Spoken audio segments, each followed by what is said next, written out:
there, everyone. Welcome back to Utility Sports, and we had one of the biggest blockbuster trades in recent NBA history just go down within the past couple of days, and I have really spent a lot of time gathering my thoughts on the Rudy Gobert deal. I had my initial conclusions, and ultimately, my gathered thoughts aren't too far off from my initial conclusions, but I want to talk about them in this video. We did not have a video come out when Gobert actually got dealt, so I think this video is going to be really helpful in maybe explaining the rationale from both sides in this deal, and really breaking down my winners and losers from this trade, and what I really think this means for both franchises, both Minnesota and Utah. I'm really excited for both of these teams moving forward.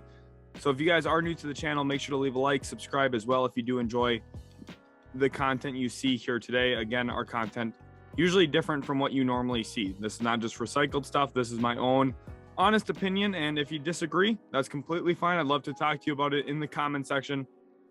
Don't hesitate to chat some hoops with me in the comment section. So now let's jump into it. Here was the package.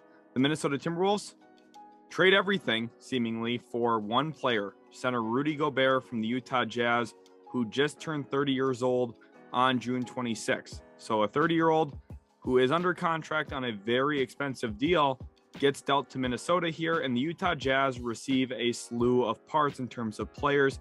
Looking at guard Patrick Beverley, who was really vital there in Minnesota in terms of building up a winning culture and defensively had a really good impact on that team this past year. Now we'll see if he gets rerouted somewhere else from Utah. I think he'll be a player to keep our eyes on. Malik Beasley, a player who I think around the league was looked at as a somewhat negative contract. About 75% of his shots come from behind the three-point line, so Minnesota's going to have to find another shooter. I think that they did a good job there already, bringing in Bryn Forbes, which definitely helps this team out a little bit. Center Walker Kessler, which we're going to talk about him a little bit in this video as well. Specifically, some people are very high on him all of a sudden. You guys know I was high on him throughout the draft, but we'll talk a little bit more about what I think about Kessler going to Utah. Then they got Jared Vanderbilt, who's a very nice defensive forward and can also sit around the dunker spot, operates well off the baseline without the ball in his hands. Now, he's a little limited offensively, but he's a good offensive rebounder as well. And I think the defensive versatility is something that could be useful there in Utah. Guard Leandro Bolmaro, who's a first-round pick that just really didn't work out. 2023 first-round pick unprotected, 2025 first unprotected, 2027 first unprotected, a 2029 first top 5 protected, and a 2026 pick swap. So obviously there, when you hear all of those picks in a row, a lot of people are going to instantly say that the Utah Jazz won this trade and they're going to question Minnesota. And I understand kind of the initial reaction from a lot of people, but let's really break down this trade and talk about why this makes sense, arguably, for both sides. So here are my trade grades. I'm going to provide my rationale right after this. Minnesota, I gave an A-, and the Utah Jazz, I give an A-.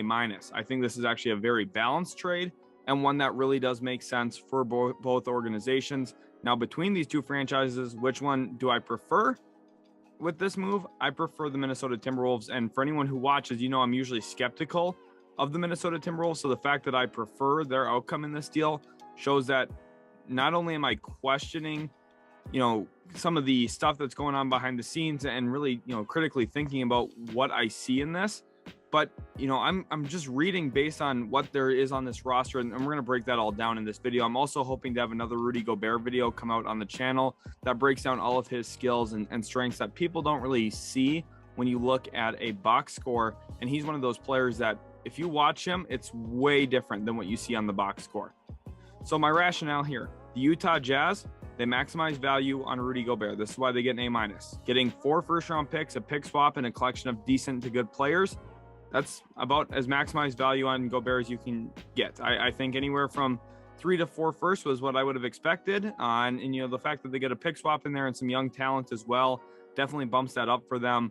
Just looking at the overall package, they didn't really have to take in any really bad contracts. Malik Beasley, like I said, his contract's not looked at favorably, but it's not a huge handcuff either. They have improved flexibility long-term with all those draft assets at any point if they want to move off of some of those, use some of their own draft picks and trades. Danny Ainge has a lot of different options now, and that's really the name of the game for Ainge since he's been an executive. Look at what he did back in Boston. Draft picks were his best friend. He likes to make a ton of selections and likes to take shots on players he's been successful in the past building through the draft. You look at Jason Tatum, Jaylen Brown, the team in Boston that just went to the Eastern Conference Finals, won it, and then got to the NBA Finals. He built most of that team. So Danny Ainge, if you're a Jazz fan, you have to trust him. But, and this is a huge but, this team was really good. The Jazz, I thought, were a few moves away from maybe making a push to get to the NBA Finals or at least the Western Conference Finals. They were super close a couple of times already. And if they had made some of the right moves, maybe they could have gotten there. Obviously, Quinn Snyder stepping away, a brand new young head coach in Will Hardy, changes your outlook a little bit, and I understand that. But there's no denying Rudy's impact on this team and how important he was for them defensively, specifically. But I also think offensively, there's some niche examples that you could look at Rudy Gobert being a very valuable offensive player as well. So Utah got way worse for this season. There's no denying that. Then the Minnesota Timberwolves. Why did I give them an A-? Well, they added an elite center, one of the top 3 centers in the world. And I know people are going to say top 3. What about Jokic and Embiid and Bam? First of all, I think Gobert is just a better player than Bam, not by a ton. And I think Bam in a couple of years could surpass Rudy. But as of today, right now, the day I'm recording this, I think that Rudy Gobert is just a little bit of a better player. And then for Karl Anthony Towns, Minnesota agrees with me on this. They see him more as a power forward and not really as a true all-around center, someone who you would rely on to be a defensive anchor and also, the focal point of your offense. Obviously, Gobert, not as talented offensively as Cap, but so much better defensively with a lot of the little niche things he does, the way he's able to occasionally take out in space. He's better out in space than people give him credit for. And then there's also the saying here that was coined by Bill Simmons, where he says 4 quarters in the NBA do not equal $1. And I 100% agree to that. Yes, Vanderbilt's good. Yes, Beverly's good. Yes, Malik Beasley's good. None of those players equate to what a Rudy Gobert gives you. Even if you add up all of the sum of the parts, it doesn't equate. Rudy Gobert is going to be so much more impactful in Minnesota than any of those individual players and their efforts put together, that I think Minnesota's in a really good spot. And then you look at the draft picks, and this is why, it's not an A+, it's not an A for Minnesota. It is an A-. There is a small risk here. And some people are going to say small. They gave up 4 firsts and a pick swap. How is that small? Well, let's talk about why I think that draft pick haul is not as big of a risk as people think. I want to give you guys a second here to answer this question. What do these names have in common? I've got a few names on the screen right now. Craig Brackens, Nolan Smith, Jared Sullinger, Gorgie Zhang, Mitch McGary, Justin Anderson, DeAndre Bembry, Terrence Ferguson, Grayson Allen, Brandon Clark. What do those players have in common? Those players were all the number 21 overall pick in their respective draft classes between 2010 and 2019. So we're looking at recent history here in the NBA. What does the 21st overall pick net you in the NBA? And if you look at this list of names, you would trade all of these guys in one package for Gobert, and you wouldn't even think twice about it. Minnesota gave up the right to 4 draft picks that are relatively unprotected. Of course, 2029 has a top 5 protection on it. My guess here for Minnesota, that top 5 protection will not come into play. And when you look at Minnesota, there's a reason why I feel really confident about this. If you want to know what pick 21 equates to in terms of playoff success, typically a team that's picking 21 was a first round exit. So let's say Minnesota gets bounced in round 1 and they have picked 21 all of these years. And you'd say, oh, maybe that's a failure. Okay, the Jazz, if they land players like Craig Brackens, Nolan Smith, Gorgie Zhang, Mitch McGary, no offense to those players. But again, you would take the risk there with Gobert and add him in if this is the price that you're willing to pay. And you guys know when I'm talking about the NBA draft, I firmly believe there's talent at every spot in the draft. There's players you can evaluate and find, and good GMs, good executives do pull those players out. Could Danny Ainge find way better outcomes than this? Yes, but the track record in the NBA is 21. Any pick after 15 is not a sure thing. Certain things don't play out the way you expect. And, you do give up a lot in terms of the draft picks. The biggest issue is you give up flexibility. It's going to be difficult for Minnesota to work out some other trades now at this point. And I think that's going to be just as limiting as actually not having these draft picks. Because when you look at Minnesota, you might be saying, well, why are you so high on Minnesota long-term, saying that the 2027 first, 2029 first might not be super good and be a really high-end pick? Well, this is why. It's a very mitigated risk for the Minnesota Timberwolves. Currently, the day I'm recording this, Anthony Edwards is 21 years old. Karl Anthony Towns is 26. D'Angelo Russell is 26. Rudy Gobert is 30. By 2029, the furthest out selection, Anthony Edwards will be 28, right in the heart of his prime. Cat will be just finishing his prime at 33, and D'Lo will be as well. Now, a lot can change, obviously, but here's the one thing about Minnesota. They have Anthony Edwards on his rookie deal, which means they're going to have restricted free agency rights. They're going to be able to keep him around for the long term. That would at least be the plan, unless he somehow signs the rookie qualifying offer, which has never happened in NBA history for a former top 5 pick. So don't expect that there for Anthony Edwards. Then you look at Karl Anthony Towns, just signed a big extension with the Minnesota Timberwolves, locking him there through 2029. Again, very mitigated risk because you have him inked to a new deal just in case. And then D'Angelo Russell as well.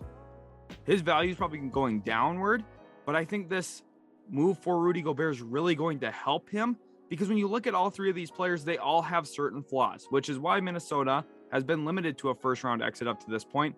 Now, Anthony Edwards is young. He's the player that could take a massive jump forward and prove me wrong in this video, and I'm hoping he does, but right now his shot selection is rather spotty. The amount of times he pulls up for a three-point shot, especially in pull-up situations, in transition, it's alarming to me. The fact that this guy's shooting over 7.5 three-pointers a game, I think that's a red flag. He should be getting to the rim way more often than he is, just based on how athletic he is. Now, can he knock him down?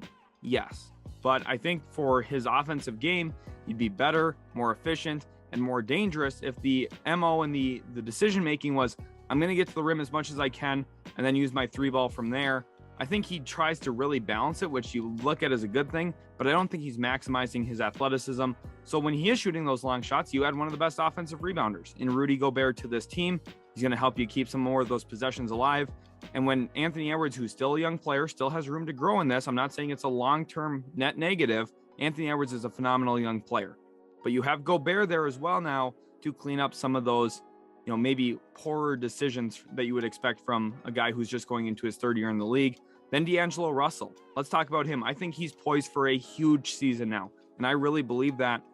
Think back to what he was doing with Jarrett Allen with the Brooklyn Nets. Rudy Gobert is a much better player than Jarrett Allen in pretty much every respect. You put D'Angelo Russell, who is a predominantly solid pick-and-roll point guard, with one of the best screen setters, if not the best screen setter in the NBA, and Rudy Gobert, and that's where magic's going to happen. You're going to see a ton of connection between these two guys, and this really helps D'Angelo Russell's slow game. I think the fact that you get a slower roller here in Gobert, who can also still operate as a lob threat. He's got very good hands when you toss it up above the rim. Now, I can't say the same below the rim. He's got butterfingers a little bit, which you wouldn't expect to say about an NBA player on a max contract. That's one of the big negatives about Rudy Gobert, is he just does not catch tight window passes very well. But with the way D'Lo operates, I don't think that's going to be a problem. And then with Cat, we know that he's not a defensive anchor. We know that. This is going to work out well for them simply because you put him out on the perimeter. Now, I'm not a believer in the way he moves his feet. I think people are really overrating his lateral mobility. He's not as good of a perimeter defender as everyone's saying. But if I'm Chris Finch, if I'm in the position to coach up Karl Anthony Towns, I'm saying, hey, we've got Rudy behind you. We just want you to deter three-point shots and force teams to hit tough two-pointers with, you on their hip, your 7-footer, and with Gobert in front of them. Good luck to teams trying to score around 2 7-footers. And by the way, you still have Jaden McDaniels, who's 21 years old as well, and he's 6'10", jumps out of the gym out of Washington. This Minnesota team has length. They've got athleticism, and Gobert, I think, was the missing piece defensively to really tie everything together, especially from a defensive rebounding standpoint. So now, what if something goes wrong? Well, Minnesota would be in trouble anyway. Let's say it doesn't work out that well. Gobert, still going to be tradable. Teams are going to value what he's done for his entire career. The 3-time defensive player of the year just doesn't all of a sudden become unvaluable and non-valued around the league. He's a very valuable player, and teams would still be interested if you need to trade him. And honestly, if something goes wrong in terms of Ant or Cat not wanting to be there, this franchise would have been in trouble anyway. This franchise has been really plagued throughout the last 15 years. They have made it out of the first round 0 times since the beginning of 2005. They have not made it since 2004. Cat, Ant, Gobert, D'Lo could arguably be the best combination Minnesota has ever had on the basketball floor. I really like this for Minnesota. I think Gobert is in a very good spot now with the Timberwolves. And the fact that they have so much length and size, I think is going to really complement that backcourt play that they have. And I like this. I really do. I know a lot of people are deeming Minnesota as a loser here and they're freaking out about this draft selections. Just give it a little bit of time. Let's see what this team can do. I think having Gobert locks you in as a playoff appearance as a floor. And, you know, Utah's made it fairly deep in the playoffs, second round, within a game or two of making it to the Western Conference Finals. If the Minnesota Timberwolves make a Western Conference Finals at all in the next 5 to 7 years, that's a huge win. You have to consider it from this franchise's perspective. And it's also a win for this organization that Mark Lowry and Alex Rodriguez, who are becoming the new ownership group there in Minnesota. Obviously, that is an ongoing process, but they're showing willingness to pay. They've went out, got their new head coach in Chris Finch. Obviously, last year is when the Wolves made that move. But when you consider everything that's going on around this team, they're making a lot of improvements. And all in all, it's been really good. I also like the Kyle Anderson addition. Their front court is really versatile. Minnesota's in a great spot. Again, I like Utah's perspective as well, getting so many draft picks for Rudy Gobert and some of the young players that they were able to net in that. But here's the thing I'm hearing too. Walker Kessler, if you get 50% of Rudy Gobert's production from Walker Kessler, that's a huge win. But again, you're leaving 50% on the table. You're losing 50% of his production, which is what makes him so valuable. That second half 50% is what makes Rudy Gobert. There's no chance Walker Kessler becomes Gobert. And I was very high on Kessler coming into this draft. I thought Minnesota did well when they drafted him. But I'm going to say this. Tim Conley's the man. I really, really believe in him. Thank you guys so much for watching. Make sure to like the video if you did enjoy, subscribe. And now I want to hear. Comment who you think won the trade. Did I change your perspective at all? Did I at least open it up to more of a win-win scenario, which is what I hope. Again, you don't have to believe me on everything. You don't have to take my word. I just want you guys to look at all perspectives on this because I think the NBA in general is very hive mind-esque. And right now, I think a lot of reporters and people who are journalists have a hard time deeming someone who gets all the picks not the obvious winner, because they don't want their article to come back later and say, oh, well, look at who they drafted in 2029. This journalist said this. Wow, they were so wrong. You know, that's really the unknown. Could they end up with someone good? Yes. Could they end up with the Craig Brackens? Yes. Sorry for all the strays, Craig Brackens. If you're watching, hopefully you did enjoy. If you did, leave a like, subscribe as well, and we'll catch you guys in the very next Utility Sports video.